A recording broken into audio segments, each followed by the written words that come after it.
Hey, welcome back to Gadgetplex. The subject is scanners, and we talked about all the variety of scanning equipment that you could use to minimize the weight and volume of information that you're carrying with you on the road.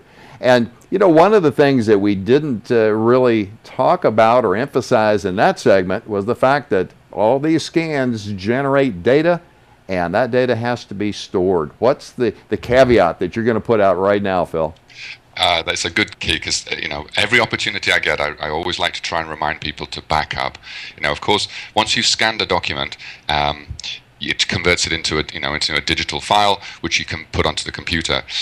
Sometimes, you know, you may, after you do this for a while and build up confidence, get rid of the original, and that's what we do, is kind of shred many of the originals. So you've got to, once you do that, you've got to be really, really sure that you have a good process for making sure that this data gets backed up. And, you know, the one that we recommend because of its ease and simplicity in using is the click-free external backup drive. You know, we've talked about that in an earlier episode, but really in a nutshell, it's an external hard drive. You connect it to your computer, and then really without you doing anything, it will automatically search your computer for all the things that you need to back up, including the documents, as well as photos and office documents and anything else. Now, once you've done that, of course, since these documents can be very sensitive and valuable, again, I would recommend having not only something like the click-free, but an external off-site storage. So in case of disaster, you have a different level of backup, and that could be DVDs that you mail to your home or to a friend, or leave in a fireproof safe, or better still, something like a Carbonite, which is an online backup storage system. You just leave it running on your laptop when you connect it to the internet, and it will go ahead and back up everything that needs to, including these very precious scans that you've got. Yeah. And you know, we'll probably have a future episode on this particular topic, but just a word of caution that as convenient as the common SD card is, that is not a good long-term storage medium. And so many people kind of treat that as a big roll of film, and they'll go ahead and they'll have hundreds or thousands of photographs that they put on a large SD card, and they figure they'll just throw it in a desk drawer. Well, cosmic rays over time will degrade that to where it's not readable. So you need to have not only a backup strategy, but several backups. Well, not to dwell on that. But when you scan things in, what format do you recommend for the data itself? I mean, do you have a choice of how it's saved? Yeah, you do. And, you know, as I say, I've been doing this for quite a long time. And when I first started, the format that was the default on the scanners that I was using was a TIFF format. It's kind of a standard, but I don't really like it. It's lossless, which is good, but it leaves for very big file sizes. Plus, it's hard to bring TIFF into other types of documents. So you also could save in JPEG. Again, I wouldn't recommend that. My favorite for documents is the PDF format, so the Adobe PDF. And that's for a number of different reasons. It's probably the de facto standard for documents. It has some quite nice functionality. It's multiple platform, all sorts of different things. So that would be my recommendation: save in PDF. But then you're going to need to think about where you put those files, because of course you want to be able to find them in the future.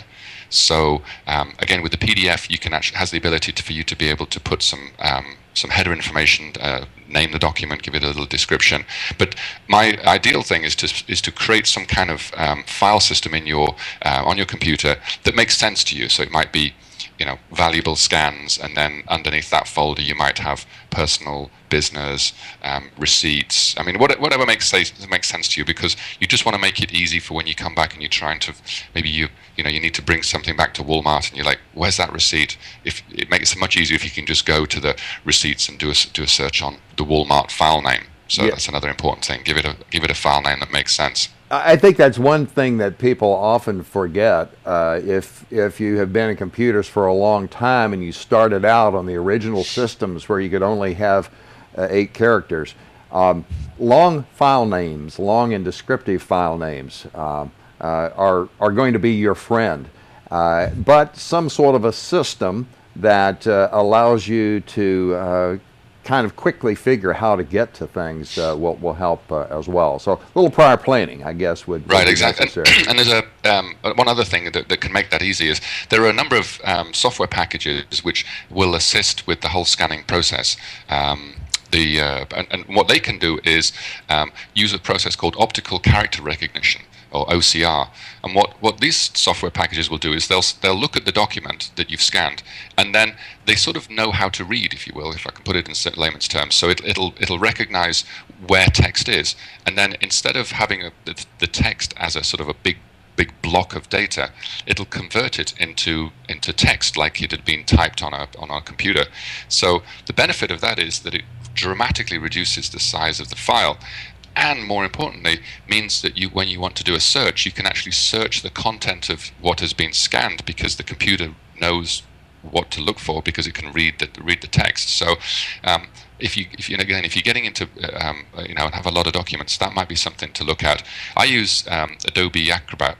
I find that does a really nice job of that. It's not inexpensive, but it does an excellent job. And I know there are others out there as well which can do a similar type of thing. But from a file size and search capability, it's something that you might want to look at. Yeah. And I think that you do have to kind of balance this with the application and the type of data that you're scanning in. If you are a full-time RVer and you are also a work camper where you have information that you need to get to from a professional standpoint, those indexing programs like Adobe Acrobat could really be worth the investment.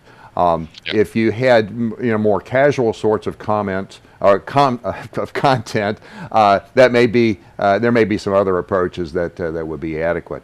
But one of the things to think about is you are moving things onto a DVD or onto a thumb drive that has a tremendous amount of personal information, of business, financial data.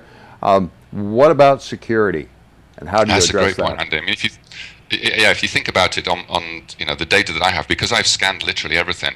I have documents that have my social security number. We have all of the bank statements stored on there. Pretty much somebody could do a real good job of taking my identity if they were able to get hold of that. So it's not something that you want to just leave lying around in an unprotected format. So protection, and as we call it, encryption, is something that's very important. And I would recommend. There's a couple of solutions. If you're using PDF, some PDF writers have the ability to put a password in there. That's quite a good way, but it's a little bit slow because you have to do it for every document. There are other file encryption programs, like there's a free one which is called TrueCrypt. It uses very strong encryption. It's a free download, and basically what you do is it creates kind of like a little partition on your drive, so like a box that you can put all your documents in, and then when you're finished, it'll then go ahead and encrypt them. My only word of caution with that is don't forget the password, because these systems are so powerful that if you forget the password, it's history. You just got to. There is no workaround and no hack, obviously, because it wouldn't be very good, very strong if you could do that. If you're on a Mac, on an Apple Mac, that actually has the capability for I think it's called File Vault, where you can encrypt the contents of your home directory on your Mac without really having to do anything. So that's another real nice feature on the Mac. But some form of encryption for these types of important documents is really important. Yeah, and I might also mention again another show idea. A password such as my stuff is not a particularly good one. And you want to have a good password that has numbers and symbols and letters. I mean, they still can be things that you can remember, but think about your password strategy, and we'll talk about that. Question from the chat room in this discussion of Carbonite on the cloud. How safe is cloud storage for saving important documents, and is that a better solution than saving on a hard drive and putting that hard drive in a bank vault somewhere? Yeah, that's a good question, and because it feels kind of strange when you first do it and you think about, well, here I am authorizing this unknown company that I've never met to copy everything on my computer and then send it somewhere, as they say, into the cloud, and I have no idea where that is and what they're going to do with it. So there's sort of that's a kind of a leap of faith that is hard sometimes, but it's becoming more and more the standard. I mean, Carbonite. That's why I recommend Carbonite. It's the leader in the business. It's what they do. I would be very nervous about doing it with a company that I haven't heard of and that's maybe offers some kind of free service. Definitely steer clear of that. But something that's a brand name like Carbonite, they're taking your, they have your credit card, which means that they have to have gone through quite a bit of validation with the credit card companies and SSL certification and so on, so that they are who they say they are. And the way that I look at it is, even blue chip companies now are moving to cloud computing, as it's called. So they're actually outsourcing their data centers to companies which specialize in just managing their data. So if huge corporations are comfortable with it, I think it's okay for us. And companies like Carbonite do a lot to protect your data. They encrypt it actually on site, so when it's being sent over the internet, it's not readable. It's all encrypted, and they offer a real nice service. You mentioned, is it better than having a hard copy? My biggest problem from a travel point of view is that it just takes so darn long for Carbonite to back up. I'm looking at that little Carbonite icon now, willing it to go faster, and I'm on a real fast internet connection, and I've been doing it for like 6 months now, and I still have only backed up like 40 gigabytes. So there's still data on my machine that hasn't been backed up, just because with traveling I don't often have access to a fast internet connection. So that's why, for me, having a local backup like on the click-free that I know is there, and I know it's all done, and when it says the big check mark that says you're backed up, I know I'm backed up, and then Carbonite is like my fail-safe. So that's kind of how I think of it. Yeah. Well, all sorts of considerations. We started talking about scanning, and the scanning moved into Here we are on backup. on backup and security, and it's all interrelated. One of the things that many people are interested in is making sure that they can scan in family photographs that may have been taken 50 or 100 years ago. That's what we'll be talking about on our next segment. Stay with us here on Gadgetplex.